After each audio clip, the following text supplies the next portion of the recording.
Hey guys, welcome back to the podcast. Again, I'm here today with Noah. If you have Noah, you'd like to introduce yourself this time? Hello again. So guys, today what we're going to be talking about is Cortana and everything about Cortana that we know thus far, seeing how she is one of the most prevalent characters besides Master Chief in the Halo franchise, and currently I would say one of definitely the most important with what's been going on in Halo 4 and Halo 5 and kind of how the stories have wrapped around those so far, which hopefully we'll get to talking about pretty in depth here in the podcast. We kind of wanted to just go and start from the very beginning to talk about Cortana, to maybe gain some insight, take a very in-depth and under the microscope look at her, to see if maybe we can just figure some stuff out, go over her and bring any fans who aren't entirely knowledgeable on Cortana up to speed.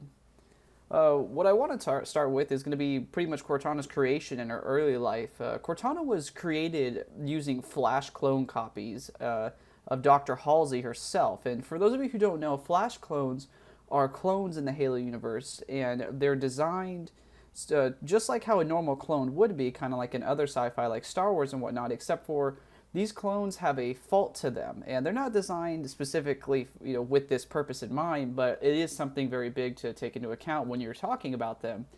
Flash clones are due to fail, and what I mean by that is Flash clones get sick and sort of break down. They're not exact copies in the sense of that they're going to continue to be able to live on, and so what ends up happening is, and like with the Spartan program, Dr. Halsey actually created Flash clones of herself, just like she did with the Spartans, in order to replace them and then make the families think that the kids that she had taken and replaced with Flash clones had died.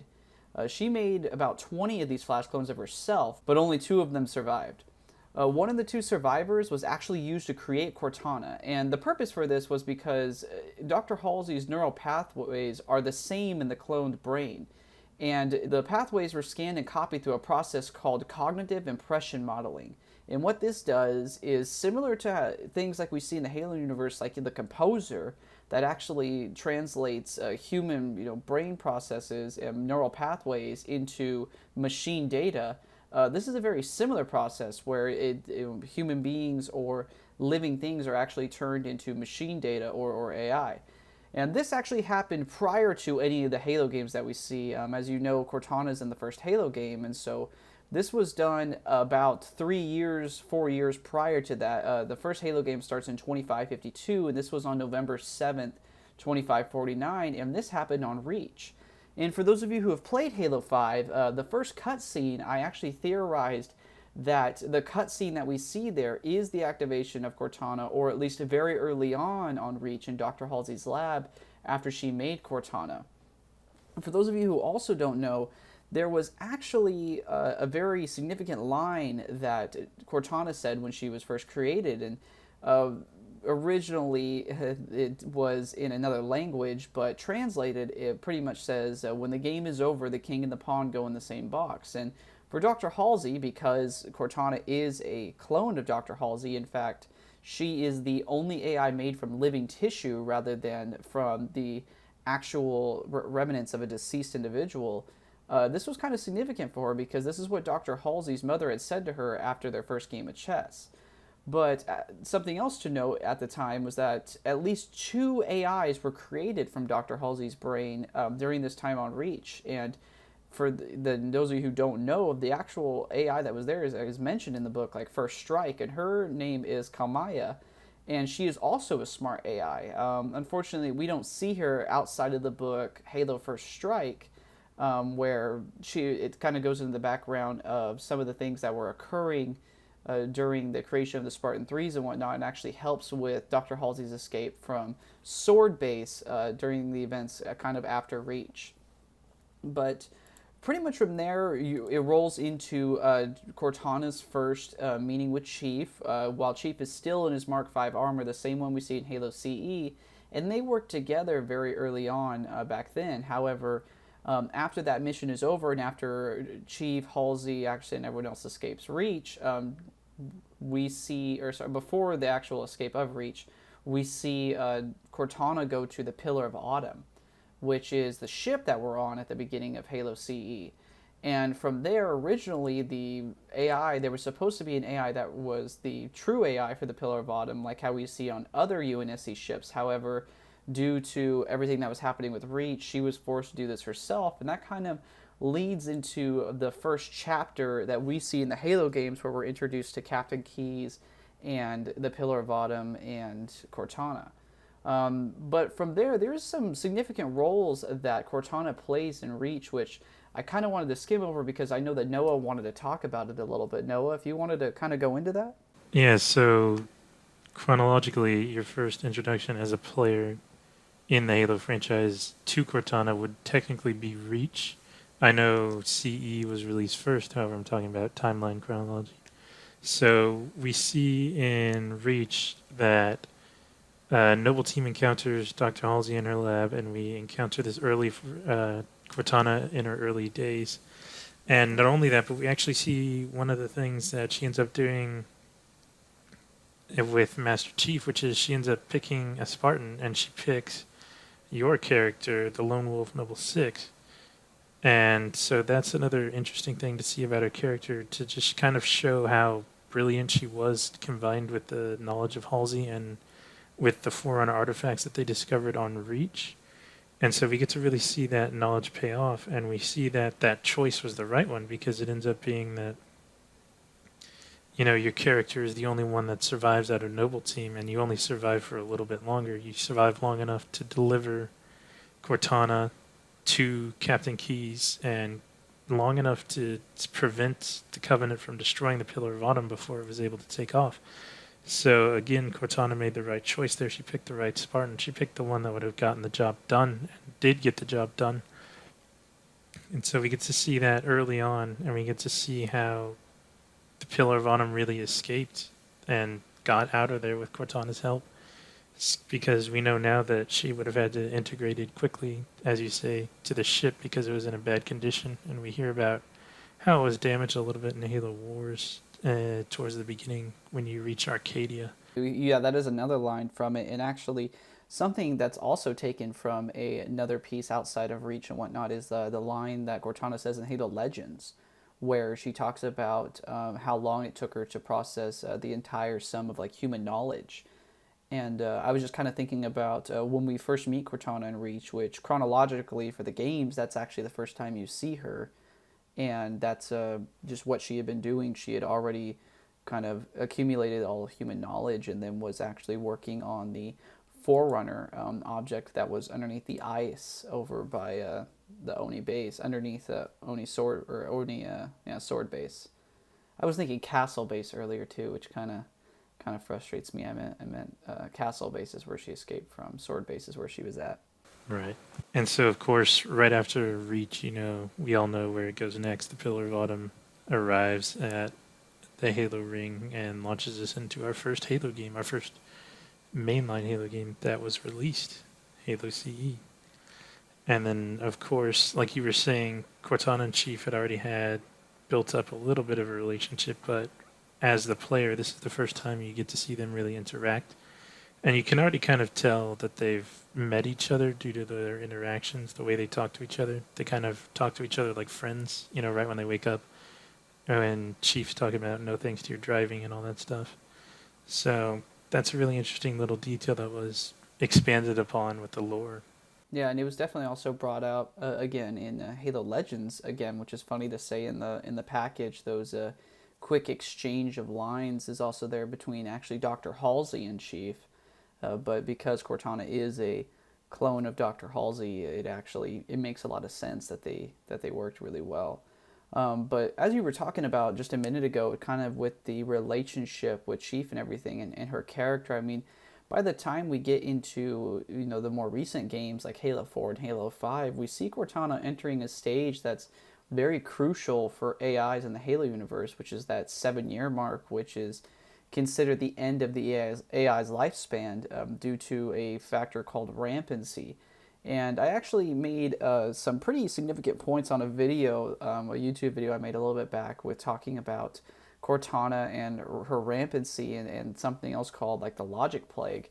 Cortana is undergoing rampancy, and what rampancy is, at least in Halo 4, sorry, What rampancy is it's a onset of an accumulation of too much knowledge or for an AI. And what happens is with this insane amount of knowledge that's being accumulated by an artificial intelligence, it is still a finite amount of space that can be stored on a, I guess, physical media. And so what ends up happening is that while Cortana is still considered semi-sentient with being alive and acting like a human being, yet at the same time is still limited to her digital form, and that's where kind of the barrier starts breaking with Cortana, and especially her relationship with Chief, which I guess we'll go into here in a minute. Cortana does, at least in her rampant stages, and like all AI, go through kind of a dementia, and a lot of the writing in Halo 4 was based around the writer who had his mother who was going through a state of dementia and the things that were going on. And rampancy, especially with how far along Chief and Cortana are by the events of Halo 4 after going through Halo CE, Halo 2, and Halo 3 all together, where, as you had stated earlier, she had picked Chief as, not just Noble 6, but Chief as a Spartan as well. At the beginning of Halo 3, we kind of hear the lines that, they let me pick, did I ever tell you that? And it's up at that time, it's, kind of referencing the fact that she's picking Chief. And so there's a relationship by the time Halo 4 that we kind of see where she's definitely in her dementia state that she's going through. Chief doesn't know how to deal with it. He's not readily equipped as a Spartan to be able to deal with something like that. And so a lot of situations that they get put in, Chief kind of has to work them out of and whatnot. And it's kind of a toss-up right now because Cortana, being the way that she's created, the only AI ever made from living tissue, not necessarily from from dead or from a recently deceased individual. They theorized, and in my video I kind of showed it as well, between Chief and Cortana, that if they were able to get Cortana back to Halsey, that there might be a way to recover her from her rampant state. But now that we've kind of seen what's going on in Halo 5, which I guess we'll talk about here in a minute, that's kind of changed. But going back a little bit and dialing it back up, on the build up to the huge divide and the huge, emotional train that is kind of Halo 4, for anyone who really was into, the relationship of Chief and Cortana and whatnot. I mean, let's kind of talk about that relationship that's built over the course of the games. I mean, Chief isn't a very verbal character, yet at the same time, if we look through the books and whatnot, and the extended lore, as well as some of the events in the games, it kind of seems like there is a lot of stuff that's there. I mean, even for the players that have only played on Xbox and now on PC, it still seemed like they still knew that there was something there between Chief and Cortana. And I just kind of was going to see if we could go into that a little bit, kind of like what you think and kind of what even we see at the end of Halo 4 and maybe even in Halo Legends, kind of some odd scenes, I'd like to point out here in a minute. Yeah, so it's really interesting to watch Cortana grow and evolve, and not only that, but grow and evolve in her relationship alongside Chief, because as you progress through each of the games, that relationship changes, and even just doing another mission helps, because each little mission you go on in the campaigns is another hectic journey that you two survive together, basically. So in Halo CE, we're introduced to the two, and we sort of see their relationship start to develop. By the time we reach Halo 2, however, their relationship's more along the lines of a friendship, a strong friendship, and they're really close to each other. And they're kind of going out back and forth with each other at times, and Cortana's more bickering and stuff like that. However, as we see in the end of Halo 2, whenever Chief has to leave her behind on High Charity, we see that sort of caring relationship, and that because Chief is her protector, and so that relationship has evolved dramatically. And so we see that weighs heavily on the Chief as he makes his decision to leave, and he didn't know exactly what would happen. He didn't know if he would be able to get back, as with the line, "Don't make a girl a promise if you know you can't keep it."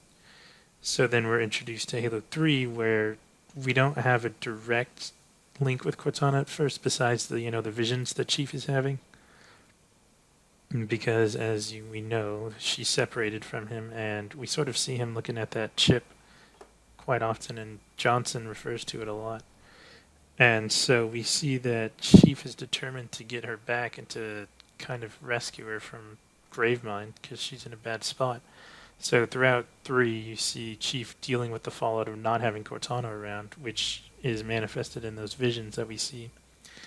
And of course, we learn that by the time that they reunite with each other, they have this sort of touching moment where they're back together. We get the "there's two of us in here" throwback line, and this relationship is sort of at its peak for the first 3 games. And then, of course, one of Johnson's final words in Halo 3 was "Don't ever let her go." And so Halo 4 takes that relationship to the next level and gives us that next step in that sort of relationship where we're seeing Chief being challenged to find his humanity, because a lot of the times Cortana was the more human aspect, more human counterpart, I should say, to Chief, which is strange considering she's an AI and Chief is an actual human being. So Halo 4 does a fantastic job, in my opinion, of kind of showing that and showing where their relationship is. I think the best scene that really encapsulates that is before they're embarking to go find the Didact, and Chief's kind of prepping his assault rifle while Cortana is looking out and telling him about the sun and how she can know that it's not real, but she'll never know if it feels real. And we see Chief doing the only thing he really feels comfortable with, which is preparing for battle, preparing for war, fiddling with his guns, which I believe you've mentioned before was something that they had established as a little twitch for him. Yeah, Correct me if so I'm wrong. in Reach, actually in the fall of Reach, like that is something that is known that Chief will do when he's in an uneasy situation. Like you're saying, he resorts to things that he does know, which is preparing for battle, preparing for war. And I really like how Alex and I, in the first podcast when we were talking about Chief, kind of brought this up and talked about it a little bit. Was that, yeah, Chief and Cortana are opposites of what they actually are, but act like what the other should be. And that relationship, between them, it seems like they've both acted as a crutch for each other throughout the games. And as you were saying, by the time of even like Halo 3, and we know that Halo Legends again picks up right after, kind of the end of Halo 3, the relationship that they have, even by the end of 3, is kind of, it's intimate almost in a sense. From 2, they're in a friendship. From 1, they're kind of just, from CE, they're kind of just getting back on board from what they were doing. But by 3, yeah, there is like a definite, intimacy that's almost there. And in Legends, we see Cortana for the first time kind of leave her, I don't know, I'd say her pedestal that she's usually on, her hologram, and actually come into full form and everything. And we see that first in Halo Legends, and then we see it again during like one of the very, very crucial and like emotionally train wrecking moments. That's the end of Halo 4, where Chief is talking about, as you had said too, it's like he said, it was my job to take care of you. And, she said, well, we were supposed to take care of each other. And I find that to be very different for, the rest of the games where, in Halo CE, it's kind of just like a point and shoot directional from, from Cortana. And then Halo 2, as you're saying, it's kind of friendship. But Halo 3, we start to see the intimacy, and then in Halo 4, it's definitely like losing a loved one for Chief at the time. And I find it very, very, difficult, at least for myself, now that Halo 5 and, the other games have kind of started in other media, that she is the way that she is. And with that, I kind of wanted to move over into some of the theories that we've been talking about with Halo 5 and with what's going on. I mean, I even did another video talking about the Chief's reconciliation with Cortana. When he meets her again, how is that going to go? I mean, we see in Halo 5 that Chief, when he meets her, is actually put in like an armor lock state, and she was going to throw him in a cryptum, which is a device that forces someone to go into meditation and not age for 10,000 years, while Cortana does her plan to make the galaxy at peace and pretty much kill. I don't know if she's going to kill everybody or what. I mean, that's kind of also up in the air.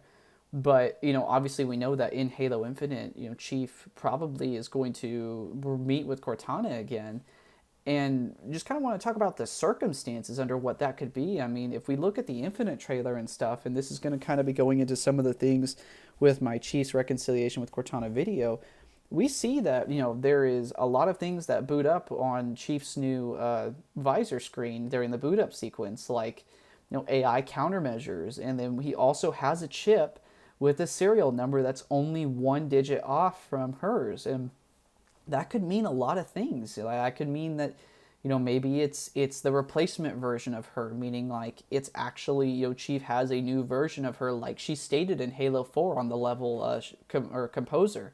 At the end of the level, Halsey made another Cortana, and now Chief is using it, but for some reason in that cutscene she's not there. Because for all we know, the AI countermeasures in the containment device that we see on that chip when he inserts it doesn't necessarily mean that it's a containment device for, the original, quote unquote, original Cortana. It could be that this new one, is the AI countermeasure and is the containment device that will encapsulate kind of the original in order to make it, one whole thing again. And so I kind of find it weird, with the possibilities that Halo Infinite has now and what we've seen so far. I mean, I don't know if anyone would be very happy, I guess, if the original Cortana wasn't around anymore, I would say, and that, there wasn't a way to fix her. But currently, with all the status and stuff for the domain and a lot of the things behind that, where Cortana is claiming that the domain, which is the Forerunner repository network where they keep all their information, gave her life again. But it just kind of seems very weird that that's what it is. I mean, Halo 5 didn't explain a lot, and I mean, I don't blame them. There's still obviously more to the story to be told there, and maybe what really happened or what's actually going on can come to light in Halo Infinite. But until that game comes out, and until more media after Halo 5 that pertains to the galaxy, like a little bit like Halo Wars 2, and really more or less like Bad Blood, which is what we were talking about last time, where we could see sort of the state of the galaxy after Cortana has started her rule. We can get a better idea of what's kind of going on. Was there any kind of thing that you wanted to say on something like that? Yeah, I think the most important thing is if you notice how Cortana speaks in Halo 5, you'll notice it's very different from the rest. However, when we look at the Halo Infinite trailer, the way she's speaking is more akin to the way she used to speak with the rest of the game. So, and then Oh, you mean the secret yeah, dialogue from the that trailer? Yeah, the one that had to be scanned. yeah, Because that's a huge factor in yeah. that. It was that QR code that had to be scanned. hmm So yeah, that's an interesting thing to think about. And then not only that, but the way she's talking, and then of course the way that dialogue syncs up with the trailer and what's happening, just makes you think that in some way Chief's gonna meet up with Cortana. Maybe it's a flashback, maybe it's like you were saying a clone. We don't know, but she's definitely involved in her original form in some way, shape, or form. We just don't know how. And we obviously know that the form of her that we see in Halo 5 is going to be the main antagonist, or it should be the main antagonist, due to the fact that Halo Wars 2 and Bad Blood set up that post-created uprising universe that we've seen. And like we've been talking about before, and I know you've mentioned Mass Effect on here, one of these podcasts before, is that currently the universe is in a sort of Mass Effect 3 scenario in which they've pretty much already lost. I know that the Discover Hope trailer mentions this quite a bit too, so it'll be interesting to see how humanity deals with, already having pretty much lost that war, and where we see Cortana coming up. Like, do we see a second version of her, like you've been discussing, or do we just see somehow maybe another, seeing as strands of her whenever she separated in Halo 4 to defeat the Didact, maybe one of the real strands of her is out there somewhere, and maybe that's what we're seeing in that trailer. So it's a lot of interesting stuff to consider. I definitely like the idea, as you were saying, and then what I also sort of touched on in that video was that maybe it is just a fragment of her. I mean, even stated in the Halo Tales from Slipspace, in the chapter the Dominion Splinter, I can't remember which of the two it is. They let you know in that it's a fragment of her as well, that it's a splinter of Cortana.